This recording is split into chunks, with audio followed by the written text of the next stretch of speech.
I mean, who doesn't like counting cash? But when it comes to Bitcoin, there are some obvious differences when it comes to cash. But there also are a lot of similarities when it comes between Bitcoin and cash. And I'll tell you what those are coming right up.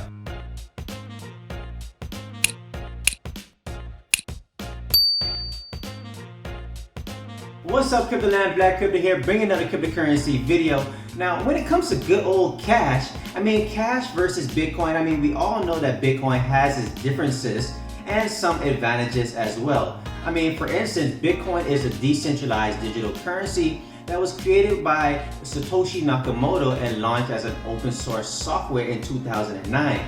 Now, when it comes to cash, this is also known as fiat, which is a currency by way of an inconvertible paper money made legal tender by a particular government. So when it comes to you using Bitcoin, you need to rest assured that there are some similarities to cash which you have your confidence in. And I'm going to be telling you about 7 different ways that cash and Bitcoin are similar. Number 1 is currency. Both Bitcoin and cash can be used as a form of currency. It doesn't matter if it's online or if it's in a retail establishment, that merchant can rest assured when accepting that form of currency for their goods and services. And in terms of having that confidence, that means that both Bitcoin and cash are easily transactable. You can use Bitcoin online at a lot of retailers, whether it's Microsoft, Newegg, Overstock, and many more. And you can also use cash.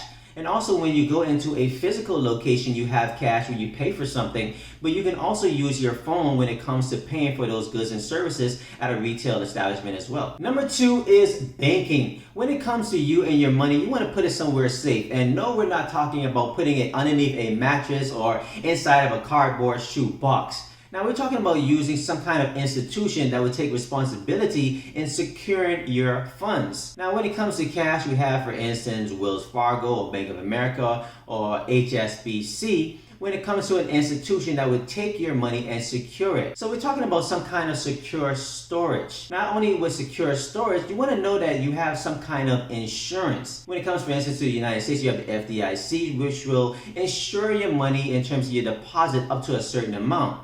And when it comes to cryptocurrency, for instance, you have Coinbase, which will also be a place that you can secure your cryptocurrency and rest assured that they have insurance on your funds. Now, another reason why you would use some type of bank is so that you can have some kind of accounting. When it comes to you in terms of your cash, you go online and look at your online statement, whether it's online or if it's mailed to you, and you can see a list of transactions to know exactly what was debited from your account. And you can also do this with Coinbase when it comes to your cryptocurrency to see a list of your transactions that you made as well. Number 3 is exchange. Now, when it comes to cash, there are hundreds of different other currencies out there. And when it comes to Bitcoin, there are hundreds, if not thousands of other different cryptocurrencies out there as well. So how do you exchange them? Of course, have you ever wanted to go to a different country and maybe exchange your dollar for another dollar in terms of that local currency? What you'll normally do is go to a bank and do that, or you'll go to the airport to one of those exchange booths and exchange your currencies. Now, this will carry some type of exchange rate when it comes to cash, and when it comes to Bitcoin, you'll go to an online exchange. One might be Coinbase, or the top exchange would be Binance, and you will exchange for those other cryptocurrencies by way of trading fees. Now, you'll do this in terms of having confidence, in terms of going to another country and knowing that you can use that other currency in that country. Or when it comes to Bitcoin and other cryptocurrencies or altcoins, you're doing that because you have specific use cases with those other cryptocurrencies. Number 4 is electronic money. Now, of course, cash is physical, but when you put that money inside of a bank, it's no longer physical. It's electronic. It's just a bunch of ones and zeros on a banking server, and you go onto your account summary in terms of looking and see exactly what money you have. Now, when it comes to Bitcoin, it's exactly the same thing. We call this internet money, which is exactly the same thing. When you want to use cash, for instance, you'll go into a retailer and you use some type of an app, which is Apple Pay or Google Pay, for instance. Or if you want to send some money to somebody, you'll use, for instance, the Cash App. So when it comes to Bitcoin, you're doing the exact same thing by using an app and going to a kiosk in a retail establishment or sending money across the internet as well. So rest assured, if you can put your money inside of a bank and not physically touch it anymore, then it's electronic money. Now, when you want to use this, for instance, you can use a debit card with a bank. And when it comes to Bitcoin, did you know that Bitcoin also can be used as a debit card?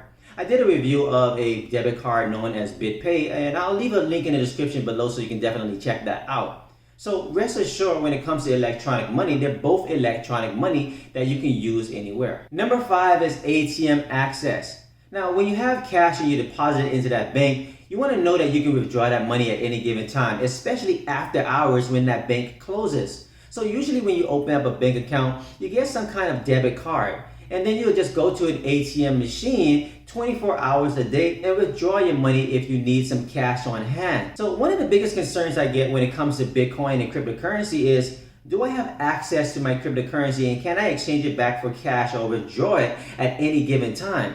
And the answer is absolutely yes. I mean, I did a review in terms of that Bitpay debit card, and I showed in terms of me going to a bank and going to an ATM and withdrawing money off of my Bitcoin account. So rest assured that when it comes to Bitcoin and come to cash, you can access your account at any given time and get your money out. Number 6 is fungibility. This means one unit is interchangeable with another unit. For instance, if I go to the store and I give them $1, when I go and get another dollar from somebody else, I do not expect it to be the same dollar. That's because both of these dollars are interchangeable with each other. So when it comes to Bitcoin, for instance, Bitcoin in terms of a unit is interchangeable with another one. So when I pay for some type of goods and services with my Bitcoin, and then I receive some Bitcoin from somebody else, I don't expect it to be the exact same Bitcoin that I spent some time ago with a retailer. Now, this is very good in terms of Bitcoin because this is a key feature that makes it a form of currency. And number 7 is divisible. When it comes to $1, for instance, you can divide this up into 4 quarters, or in terms of cents, in terms of 100 cents or pennies will equal $1. Now, when it comes to Bitcoin, it's broken up into Satoshis. And in terms of Bitcoin, it can be broken up into 100 million Satoshis. Now, when it comes to you breaking up a Bitcoin, you don't only have to buy one single Bitcoin. A lot of people have concerns in terms of only needing to buy one Bitcoin and saying it's too expensive, but you don't have to buy only one single Bitcoin. You can buy a piece of a Bitcoin. So in terms of a Bitcoin being broken up into so many pieces, this will make micropayments something of the future. Now imagine if you wanted to make a lot of transactions, or you wanted to send somebody in terms of a different country just one penny. I mean, you're probably end up spending more in fees than that penny in terms of sending it. But when it comes to Bitcoin, you can do this very easily because the transaction fees are very, very small. And in terms of you sending a small payment in Bitcoin, you probably would have 0 transaction fees or very small transaction fees because it's so divisible. So guys, there you have it. Those are the 7 ways that Bitcoin and cash are very similar. I hope I gave you some reasons to have some confidence in terms of using Bitcoin. Number 1 is currency. Both Bitcoin and cash can be used as a form of currency. Number 2 is banking. You can be rest assured that you can put your money into a trusted institution. Number 3 is exchange. There are a lot of other different currencies or altcoins out there that you can exchange for. Number 4 is electronic money. Well, in terms of you using your Bitcoin or your cash, you can use an app. Number 5 is ATM, meaning that you can withdraw your money 24 hours a day. Number 6 is fungibility. One unit is interchangeable with another unit. Number 7 is divisible. You don't only have to get one Bitcoin or spend $1 all the time. You can use smaller units of it. So guys, I hope that really helped you out in terms of making that decision in terms of using Bitcoin, because realistically, it's all electronic money or all internet money at the end of the day. And this is definitely going to be our future. Guys, I'm Black Crypto. Thank you for checking out another cryptocurrency video. Hey, if you like this video, make sure you hit that like button, or leave a comment below if you like this video or want to see me talk about something else in terms of the future. Also, hit that subscribe button, hit that bell so you'll be notified anytime I release any new videos right here on my channel. And also follow me on my Instagram and my Twitter at BLK Crypto. And I see you guys in the next video. Peace.